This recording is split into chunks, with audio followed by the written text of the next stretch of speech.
Okay, now I would like to turn this over to Jim Desmond, our state director, and I have to look through and see if Jim has jumped on yet because I can't see everybody's name. Is Jim on here yet?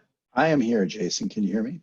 Okay, yes, thank you, Jim. I'm passing it to you. All right, thanks, Jason. Well, hello, everyone. Thank you so much for joining us today. And I'm particularly pleased that we've got, besides many of our close friends here in Oregon, I see we've got folks who've joined us from across the country, including my former state of Illinois. So we're just thrilled that so many of you would join us for this important conversation today.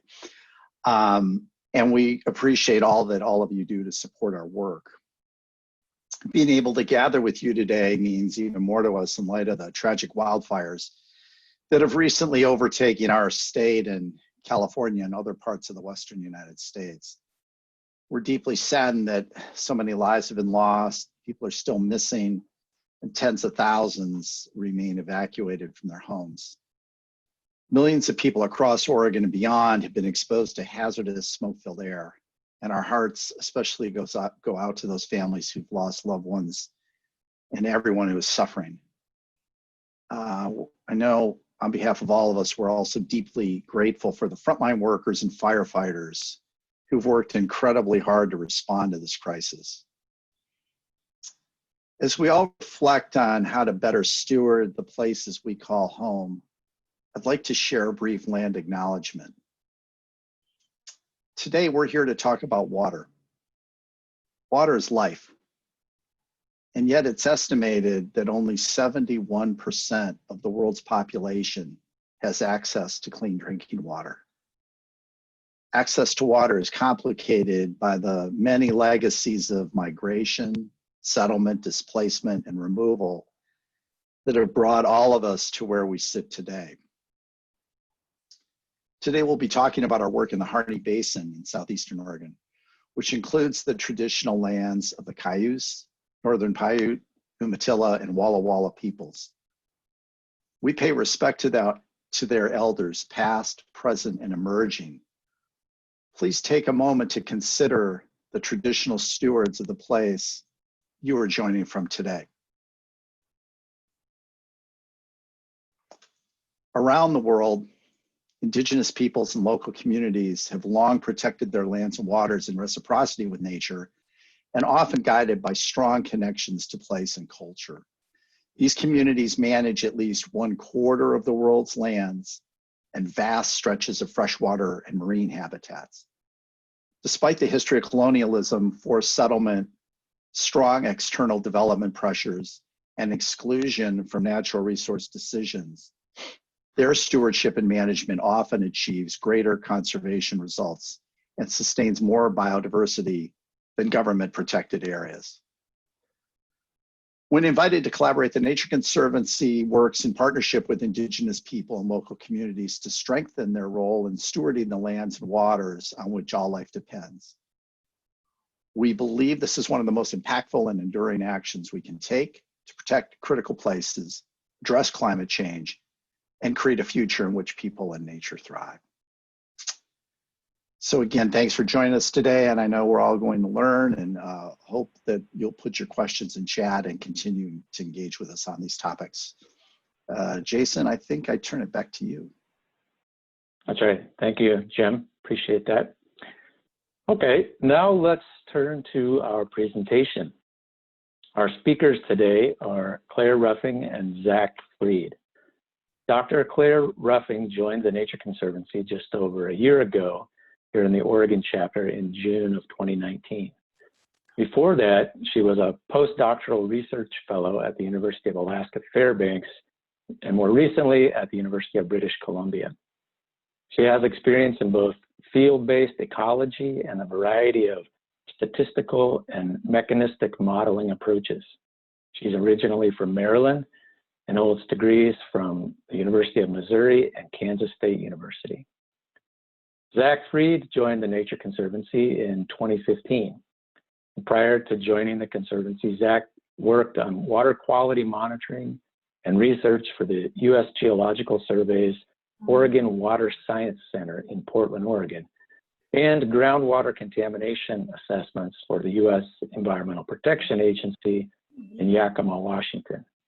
He has an MS in aquatic ecology from the University of Maryland.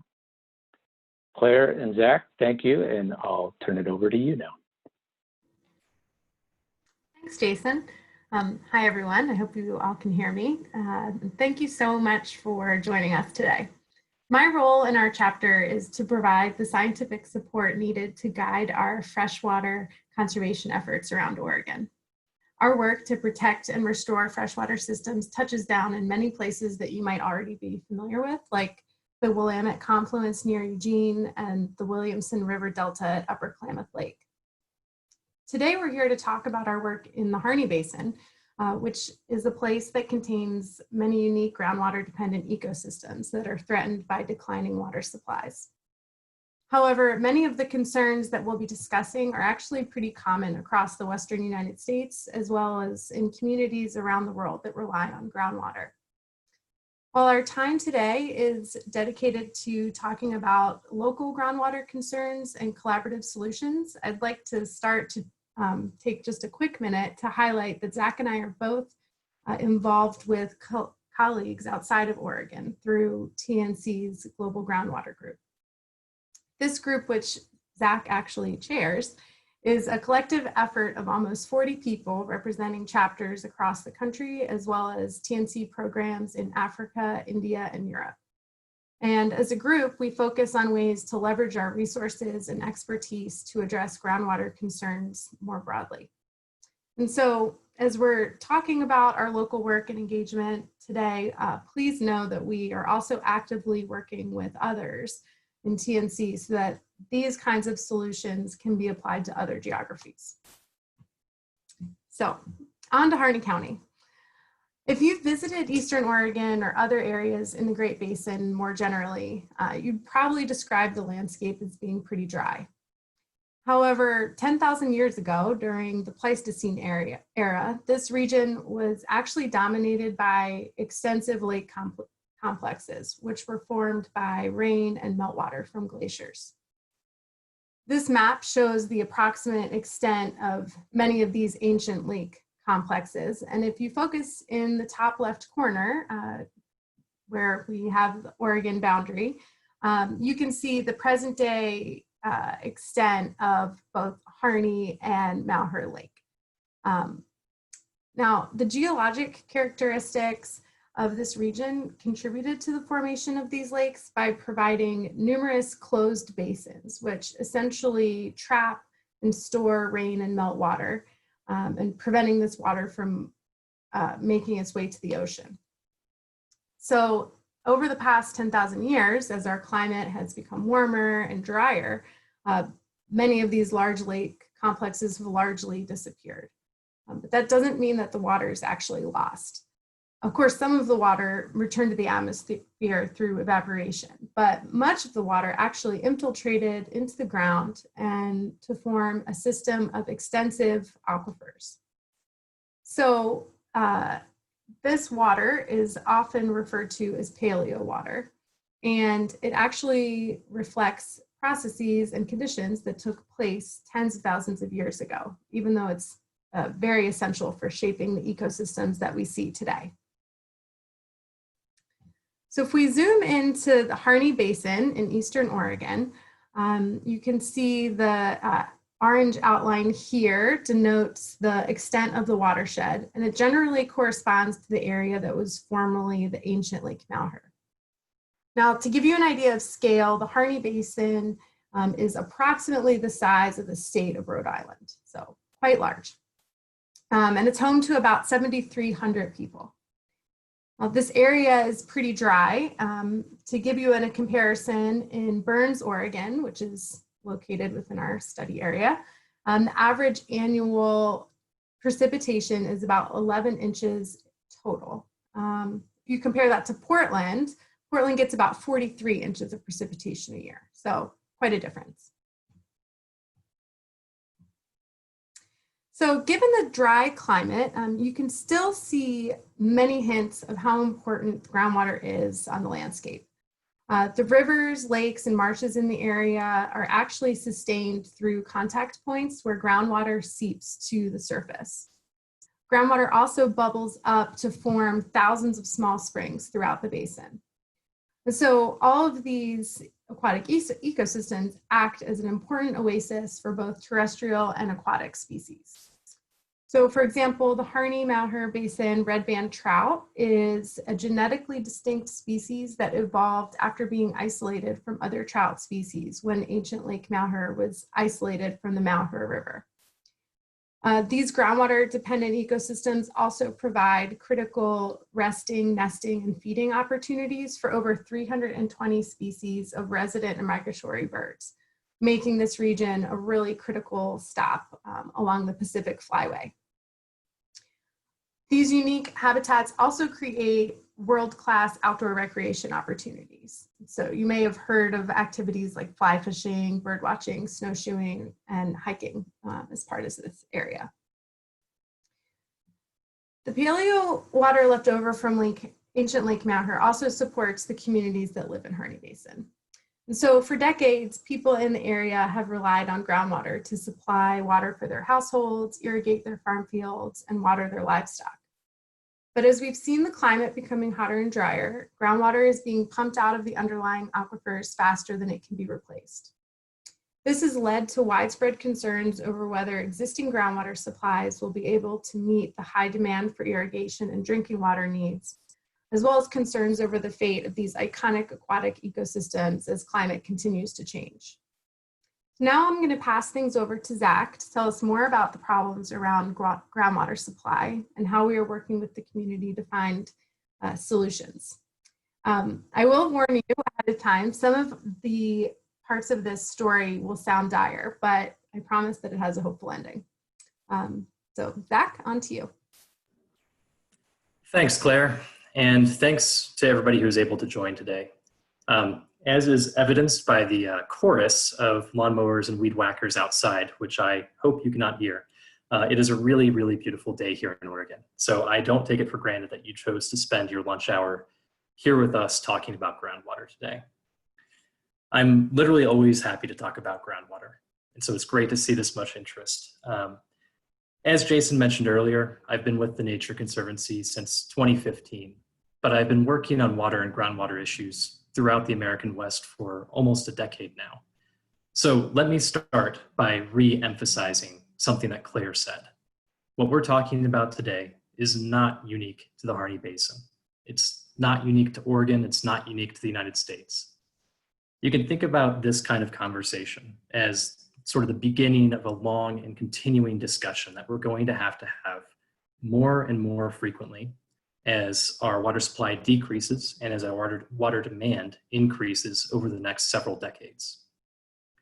So that said, Claire gave us a really good introduction to the idea of paleowater and provided some foreshadowing about the groundwater crisis facing the Harney Basin. I'm going to build upon that by talking broadly about three things today. I'm going to start by backing up and providing a little bit of context and talking about why we're facing groundwater issues in the basin. Then we're going to take a slightly deeper dive into what the effects of the groundwater crisis are for both people and nature. And then finally, I'm going to end with how we're going to address the problem and the types of strategies that we're starting to develop. Okay, so first, I'm going to back up, like I said, to talk really quickly about water management at a statewide scale. This might be familiar to some of you. I know some of you might not be from Oregon, but bear with me. It's important context for what we're going to talk about later on. So the Oregon Water Resources Department is a state agency that tries to determine how much water is available for people to use before handing out, or what we call allocating, water rights. This is never really an easy job. I definitely don't envy them, but it's easier with surface water. Check out the picture on the left side of that screen. That's the Donner und Blitzen River. You can see the water, you can measure it, you can monitor how much water is flowing down that stream at any given time of year, right? But you can't as easily do that with groundwater. And during the dry season, it's worth mentioning, again, zooming out to the statewide scale, that most of our surface water resources are fully allocated throughout the state. That means that there simply isn't more to hand out without impacting in-stream flows or impacting other uses. So when we can't extract more surface water, naturally, we turn to groundwater to fill the gap. However, we simply just don't know as much about groundwater systems here in Oregon as we need to. It's very difficult to know how much groundwater the state can actually give out before the demand exceeds the supply. To find that information, we need really thorough, exhaustive, certainly expensive, basin-wide groundwater studies. But get this, there have only been 3 basin-wide groundwater studies out of the 21 administrative basins in Oregon, although a 4th, which is a direct response to the Harney Basin groundwater crisis, is soon to be released. And then one final thought on the context side before we drill back down into the Harney Basin. We have relatively limited data on groundwater use here in Oregon, and it's always hard to manage what you can't measure. Compared to other states, here in Oregon, we don't have quite as many monitoring wells on a statewide scale to show us whether groundwater levels are increasing or decreasing. And then perhaps most egregiously, continuing in comparison to our neighboring Western states, we have very few laws that require any actual measurement of how much water is being pulled out of the ground. So we don't really even know how much water the vast majority of businesses or industries are extracting. So we have fewer than 16% of all water rights. That's both surface water and groundwater rights. Fewer than 16% have an actual measurement and reporting requirement across the state. So please, if you take away nothing else from this conversation today, you should think about this. As a state, we're relying more on groundwater than ever before, but we don't really know how much is available, and we definitely don't really know how fast we're using it. Those conditions combined to create the Harney Basin groundwater crisis. By 2015 or so, it became clear that groundwater had been over-allocated in the basin, which again, it means we're removing it faster than it's replenishing. Our best information shows that each year, for every 10 drops of water that infiltrate down, trickle down into the aquifer, we're pulling out 15 drops. Think about groundwater sort of like your bank account. You have income, you have expenses, and you have your bank account balance. If your expenses exceed your income, so if you're spending more than you're receiving, your balance goes down. So to continue the analogy, imagine that your expenses are 1.5 times your income.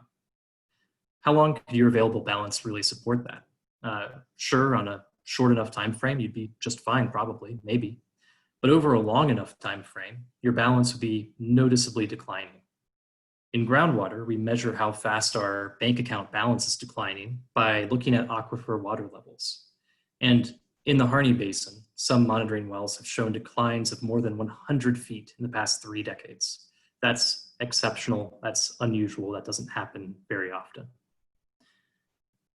One last thing, remember the Paleowater that Claire mentioned?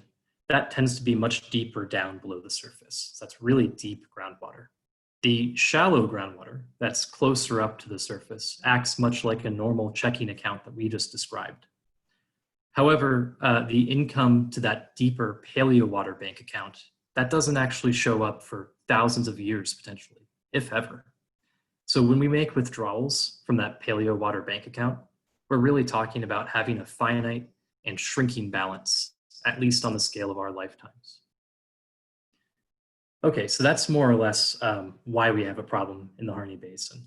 But now I'm going to talk about what the overdrafting of our groundwater bank account actually looks like for people and nature. The Harney Basin is one of Oregon's many groundwater or agriculture-dependent rural communities. There are more than 500 farms total, and of those farms, more than 150 are large operations, which means that they're over 1,000 acres.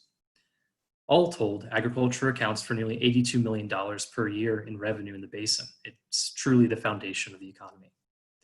The basin exports and produces a mixture of crops, hay, animal products.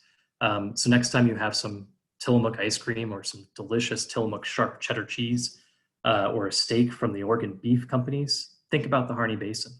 High protein alfalfa grown in the basin is sold to businesses throughout the Pacific Northwest and beyond. Some of the alfalfa is even exported to Asia. The foundation of that agricultural bounty is access to plentiful water. Irrigation accounts for more than 97% of all water use in the basin. Remember, like Claire said, this is a very dry area, and producing huge amounts of crops takes more than just land. It takes lots of water. So all other water use in the basin, including municipal water use, accounts for the remaining 3% of that water budget. It's worth saying that for many families in the basin, farming and ranching isn't just a way to make money. It's not just their income or their livelihoods. These are activities that can be deeply ingrained in their culture and heritage for generations. In some cases, ranchers are working the same land as their fathers and grandfathers and maybe all the way back to original homesteaders. Ranchers and farmers alike are concerned about the possibility of regulation by the Oregon Water Resources Department. Small farms, often the ones with the more junior water rights, stand to lose the most. To stabilize the groundwater, the Oregon Water Resources Department may need to simply turn off the tap, regulate the junior water rights holders, and discontinue all water use at once for those junior right holders. This could be financially devastating to the most significant component of the basin's economy. As the Harney County Watershed Council put it, the groundwater declines that we're seeing, it's the greatest, this is a quote, this is the greatest generational threat to the Harney Basin economy since the timber collapse in the 1980s, end quote. And not to overly harp on the point, but these water demands are only increasing under future projected climate conditions. Most estimates show that even if we don't develop a single additional field, even if we don't drill a single additional well, the water demand in the Harney Basin is going to increase by 11 to 15%. That's just due to the warmer temperatures and the drier summers.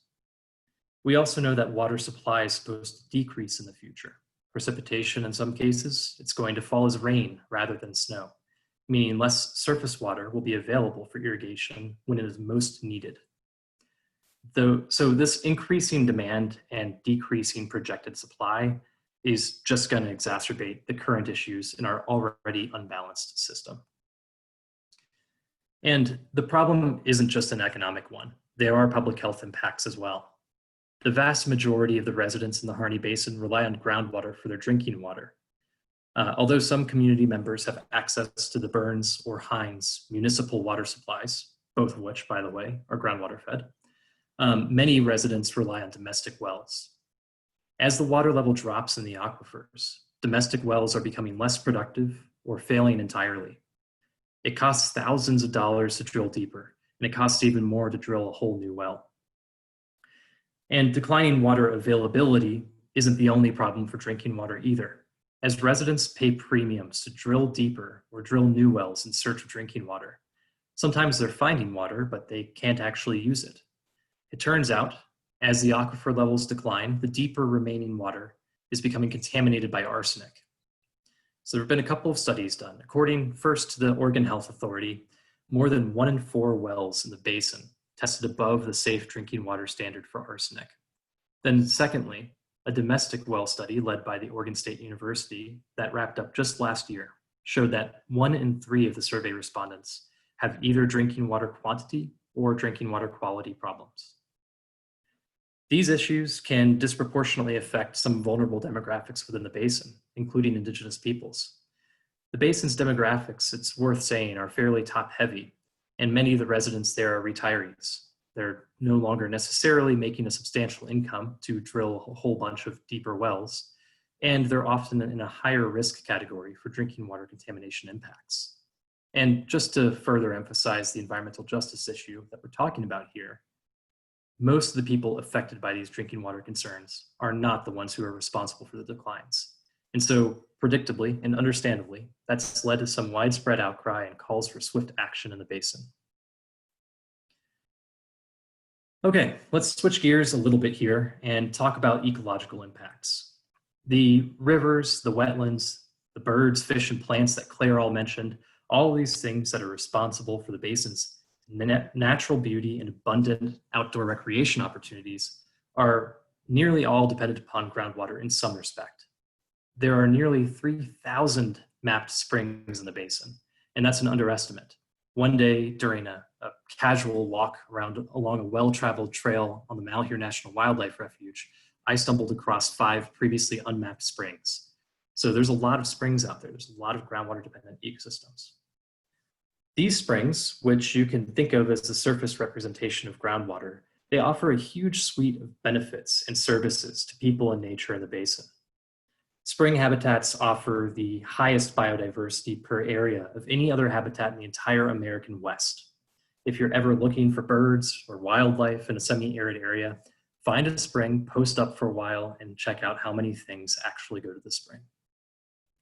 They're often the only sources of perennially flowing water, which becomes more and more important in the drier and drier landscapes. Nearly all of the streams in the Harney Basin that flow year-round do so because of springs and groundwater inputs, including the streams that support the Malheur Lake's red band trout that Claire talked about earlier.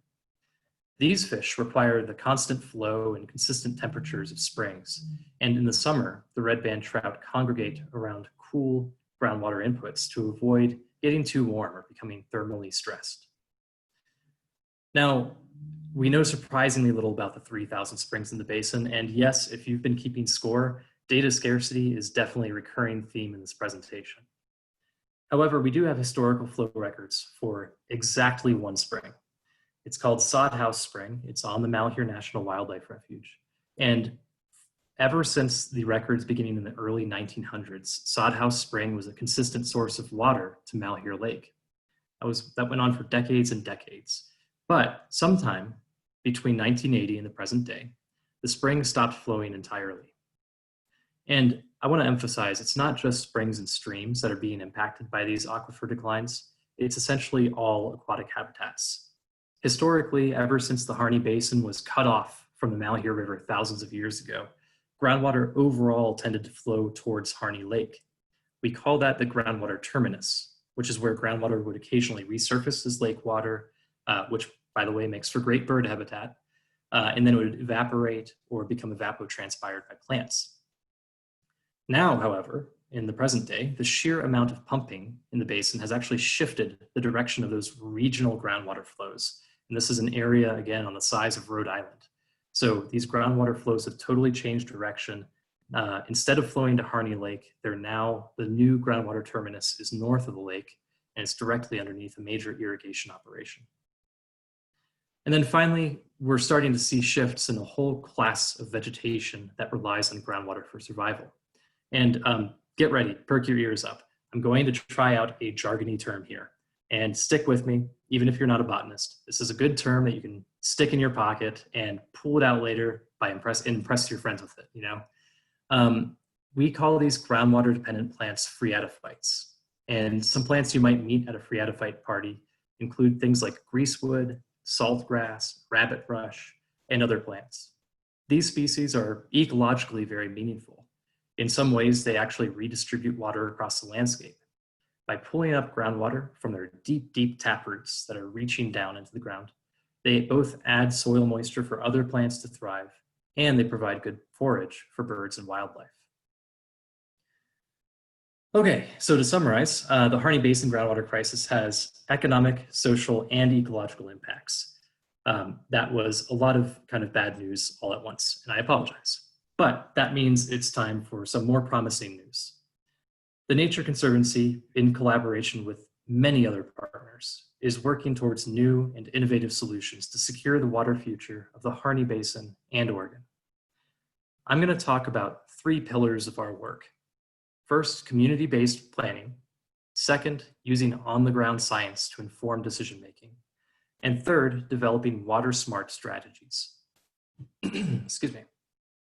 I'm intentionally going to start with talking about the collaborative community-based water planning because I really sincerely believe that it's the biggest keystone component of a successful solution to the basin's water problems. Let me back up a minute one last time. Back in 2015, the Oregon Water Resources Department introduced what they called place-based planning. The idea behind place-based planning is to offer communities the ability to have a voice and have some ownership over their water future via voluntary actions.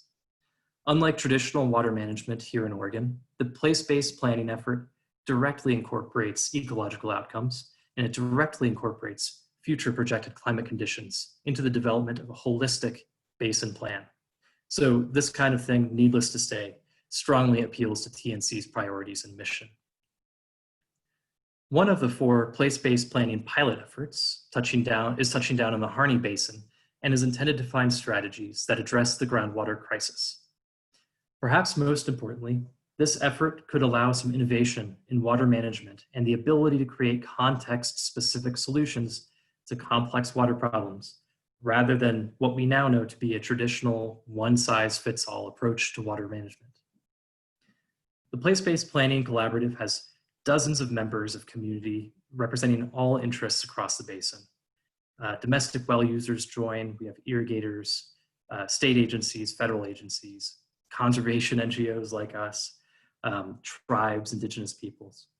The Nature Conservancy in particular was asked to the table to represent conservation interests in these discussions. And I think in large part is because we have a good history of honest brokers and of being honest brokers in the basin due to our past engagement with the community on things like sage steppe conservation, things like sage grouse habitat initiatives. Our role in this work is to work with the community to develop a water plan that addresses the groundwater crisis while helping the farmers, the vulnerable communities, and the groundwater-dependent ecosystems.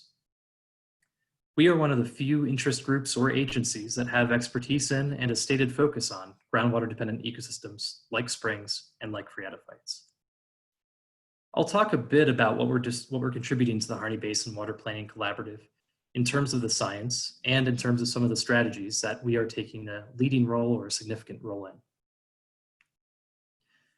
One of TNC's specialties, I think, is developing applied science solutions that inform smart management decisions. Many of our discussions and strategies in the collaborative, this water planning collaborative, require an understanding of the groundwater system that didn't previously exist. So to better inform the collaborative, I led a 3-phase study in the basin to help characterize ecological water needs. In other words, if you want a plan that provides enough water to support springs, plants, phreatophytes, if you remember the jargon, and fish, then we need to account for how much water they need. We need to know how much they need and when they need it. Our study, which concluded earlier this year, filled ecological information gaps in 3 ways. First, we examined the animals inhabiting some of the springs in the basin and learned more about the water chemistry in the springs.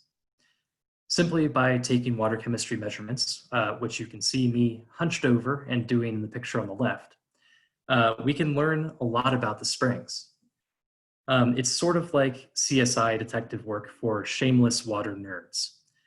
For example, cooler temperatures where the spring water is emerging indicates that the water probably originally fell at higher elevations.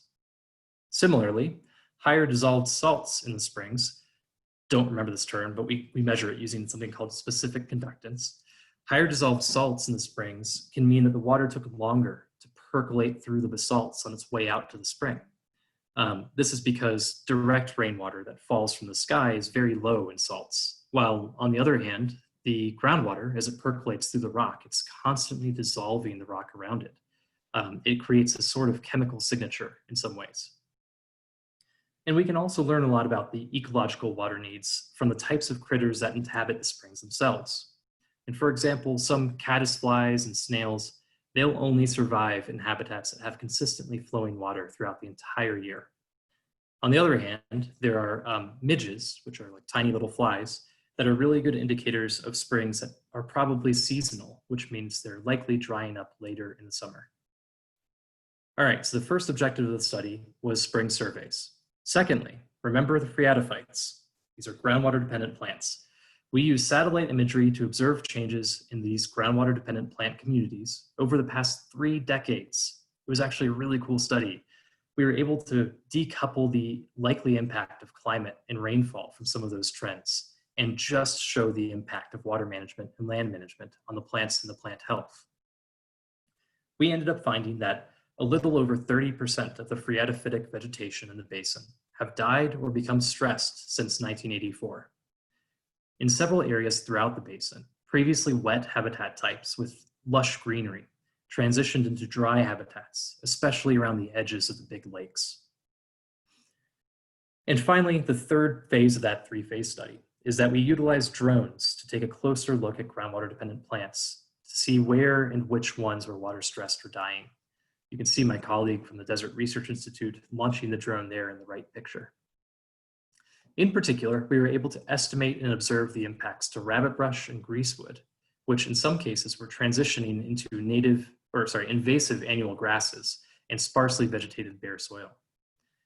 So the outcome of that work informed the ongoing development of several strategies that TNC is developing with the Water Planning Collaborative.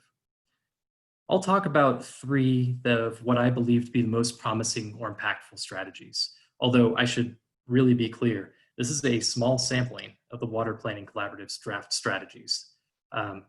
There is something on the scale of 60 to 70 proposed strategies that touch upon a very wide array of topics. So we don't have 14 hours to go over all of those, but we can talk about these 3. And one more disclaimer, these are draft strategies. These are in progress. We're currently contributing to them. We're currently developing them. And we're continuing to learn about them. So, if you have a background in any of this kind of work, I'd be pleased to hear any of your input that you'd like to provide. So let me start with talking about an incentive program. I'm serving on a technical team that's led by the Oregon Watershed Enhancement Board to bring a federal state cost share incentive program that can offset some of the economic losses to irrigators while reducing water use. The program might be familiar to some of you as what's called a Conservation Reserve Enhancement Program, sometimes shortened to CREP. And it's been used to address groundwater declines in a handful of cases in the United States. It has never been used as that in Oregon. The goal here is to secure water while minimally impacting businesses. So the program will effectively rent the land from the irrigators in exchange for the irrigators permanently relinquishing their water rights, or at least prohibiting that water from being used for 15 years. We're using the results of that 3-part study I mentioned earlier to offer an additional carrot through this program. If the irrigators are likely impacting groundwater-dependent ecosystems, then they'll get a bonus extra incentive payment to shut off their water, hopefully offering some protection to those springs or those free edaphytes. Secondly, we're leading a feasibility study to explore market-based solutions in the basin, such as a voluntary groundwater market. The idea of the voluntary groundwater market would be to reduce water use while making the basin more drought tolerant. The study is being kicked off in just a few weeks. The intent of that type of solution is to both directly and indirectly save water without crippling existing businesses in the basin. A market-based solution can directly reduce water over time by exchanging water rights with what we call shares, tradable, exchangeable water shares, and then offering fewer and fewer shares each year. So for example, you might get 100 shares of groundwater to use this year, but next year, to plan for only having 98 groundwater shares. And the year after that, to plan for only having 96 shares. It can also indirectly incentivize the water savings because saved water, in other words, shares that you might not have had to use this year, can be sold to other irrigators in the short term. And then just to add even more benefit for both nature and people, we're exploring methods to leverage these market-based solutions in ways that encourage water reductions in the areas that benefit either domestic well users or groundwater-dependent ecosystems the most. And then one last thing about the market-based solutions. Think back to Claire's introduction. Remember the Paleowater? We're hoping to find a solution there where we can incentivize shifting the water use away from that deep, ancient Paleowater and towards more renewable, shallower groundwater. And then finally, the third strategy I'll mention today that we're developing. We're hoping to lead the way for the entire state in the Harney Basin here by implementing standardized water use measurement and reporting standards. Remember how I mentioned earlier that it's difficult to manage what you can't measure? We intend to fix that in southeastern Oregon, which hopefully can act as an example for the rest of the state. By knowing how much water is being used and exactly when it's being used, we can increase the accountability and transparency of water use throughout the basin. And those measurements are crucial for enabling other strategies, like the first 2 I talked about. So let me just end by saying and emphasizing that each of these solutions, we're piloting them in the Harney Basin, but we're intentionally packaging them for use throughout Oregon. all of the basins east of the Cascades are likely to face increasingly severe water shortages in the coming years, and some basins may already be showing warning signs of a potentially undetected groundwater crisis. Thank you guys for listening to me. I'm going to turn it back over to Claire, who's going to talk about what you can do to help. Thanks, Zach. So the problem of groundwater supply in the Harney Basin and other dry areas is serious. And as Zach discussed, there are things that we can do to make a difference, and there's things that you can do to also make an impact. First, it's important to find out where you get your water from. If you live in a more rural area, it's worth checking out the Oregon Water Resources Department's groundwater information system to find out whether groundwater levels in your area are stable or whether they are increasing or decreasing over the most recent years. This information will be helpful in preparing you, especially if you need to make future decisions around maintaining your well or getting your drinking water tested. Now, some of you might live in an urban area, and therefore it's likely that you don't rely on groundwater directly. But you can still play an important role in protecting groundwater supplies. The vast majority of water is managed at the state level, and so keep an eye out for local policies that address things like water use and reporting requirements. As a constituent, it's really important to speak up and contact your legislators about responsible water management. And so if you're interested in getting more involved, please let us know. We might be able to help identify opportunities to put your voice to use on specific bills or legislature. And then finally, we would encourage everyone to measure and monitor your own water use. There are calculators online like www.watercalculator.org that can help estimate how much water your household uses and help you identify ways to conserve water. Which would be a win-win for both you and your local aquatic ecosystem. I think we'll close this part by thanking you and your support for this work. By being a member and supporting the Nature Conservancy, it's really you that makes it possible for us to do work to find solutions to ecological challenges like we talked about today. And so I know I speak for the other folks that went before me earlier to say we really appreciate your generosity and your attention. So now I'm going to hand it back to Jason, and he's going to kick off the question and answer section. Okay, thank you, Claire, and thanks, Zach. It's great. So at this time, we'd like to take the next 15 minutes or so to allow you to ask some questions, so take some questions from our guests. So if you have a question for Claire or Zach, you can type it in the chat. My colleague Megan will read those out loud. And if you're on Facebook, feel free to ask a question in the comments section, and our social media manager, Milwaukee, will be monitoring that. Just a reminder, move your mouse, hover it over the bottom of your Zoom window, and there's a little icon that'll pop up that says chat. While we're getting those questions together, though, I want to ask you two, Claire and Zach, briefly, what led you to devote your careers to water?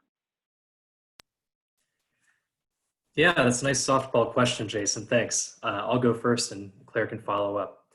For me, the answer is pretty clear. I think my biggest inspiration is my dad, who dedicated his life to environmental sciences.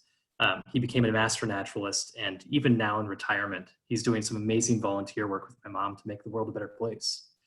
As a kid, it was extremely influential to have somebody who was always there to answer my silly, kind of stupid kid questions, like where does the water in the stream come from and where does it go? And then the most important question, of course, is how do you safely pick up crayfish so that I can stack them on top of a waterfall and watch them go down the waterfall instead of doing homework? Over to you, Claire. I think if I look back, I can really trace it back to growing up along the Chesapeake Bay. I spent a lot of time there with my family, and so the ecosystems were always really interesting to me. And, you know, it was also at the forefront of my mind that I was living in a really special place ecologically, but it was also a place where there were a lot of concerns over either, you know, the health of the Chesapeake Bay or the importance of that resource to the overall economy. So it definitely, yeah, made a lasting impression.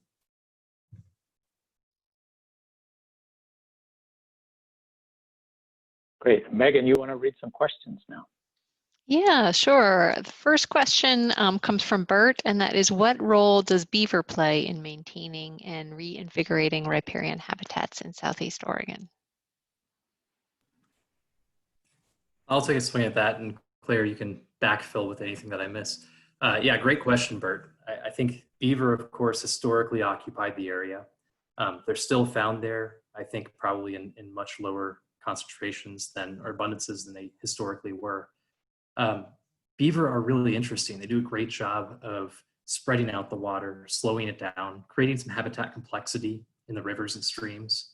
And so they're certainly useful for fish and other species that rely on having that complex habitat in the streams and rivers. And in addition to that, people have also, of course, proposed that by slowing the water down, by spreading it out a little bit, you're helping recharge a little bit, helping recharge that shallow groundwater that I mentioned earlier on in the presentation. Claire, what did I miss? No, I think you're exactly right. I mean, they call beavers ecosystem engineers for a reason, and locally they can make a really big impact on local habitat quality and heterogeneity for all kinds of critters.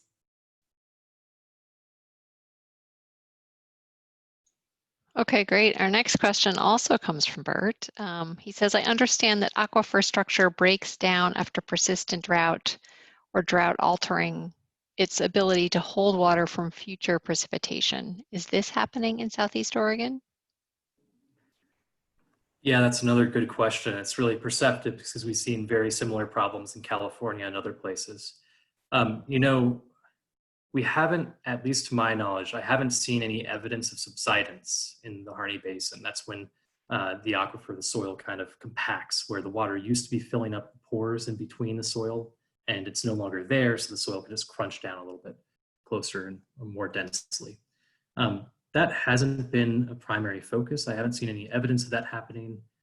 That doesn't mean it's not happening, but it's just not quite as visible as some of those really scary and charismatic pictures you see from California with power line poles that are way higher than they're supposed to be, or way lower.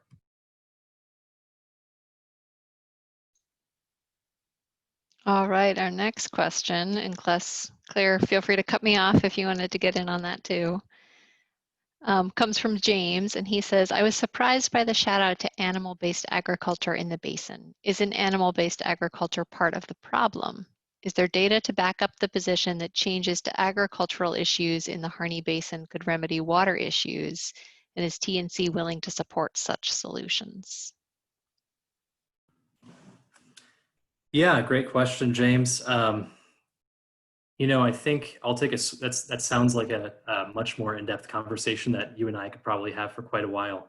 But I think the short answer is, yeah, TNC is willing to support solutions where we work with agricultural partners to switch from more water-intensive uses to less water-intensive uses. There's a lot of impacts to a lot of different activities in the basin, a lot of different types of agriculture. But really, to address the groundwater crisis, we have to be in an inclusive mindset. We have to have some of these hard, difficult conversations around, switching from one type of use to another, even though that second use may also have an impact.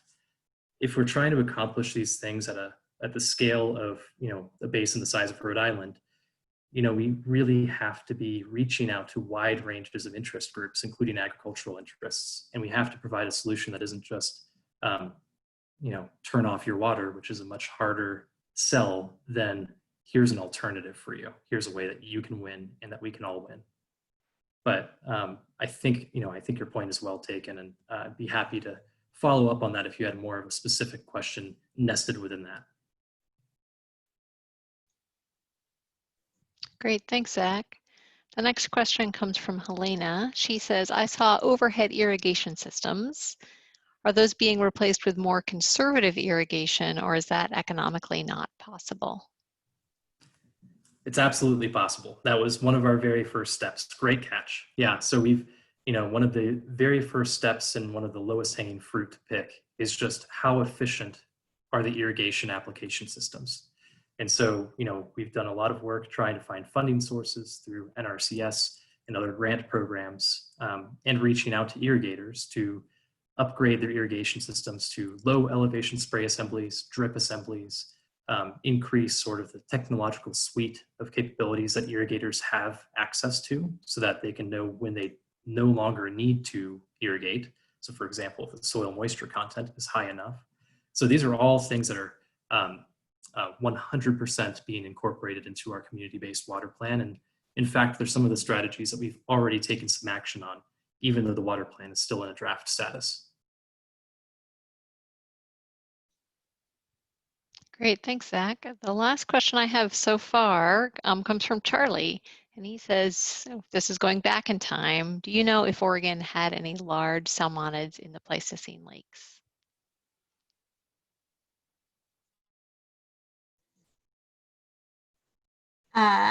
Zach's not unmuting, so I guess I'll take this.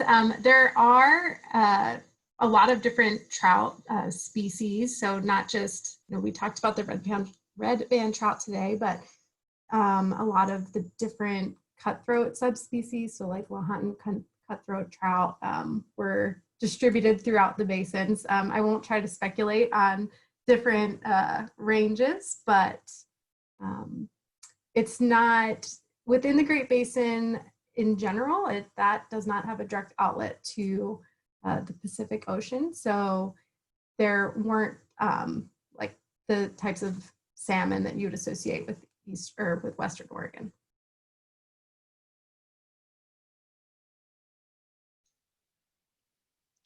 Great, thank you, Claire. Jason, I believe you have one more question. I do, thank you. Well, thanks everybody.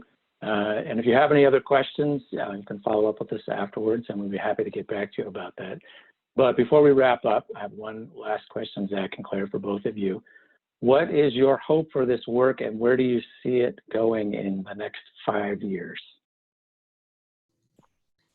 I'll start off with that.